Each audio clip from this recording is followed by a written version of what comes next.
In this video, you will learn how to fix the partner monetization policy Instagram error.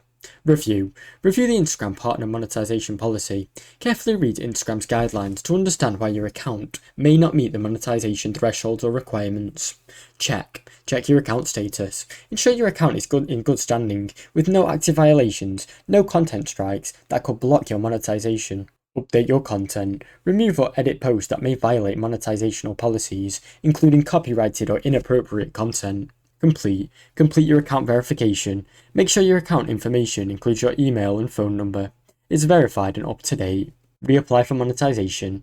After ensuring your account meets all the requirements, submit a new application for the partner program. Contact Instagram support. If the error persists, report the issue to the Instagram Help Center for further and extra assistance. Now you know how to fix the partner monetization policy in Instagram. Thanks for watching. Don't forget to like and subscribe.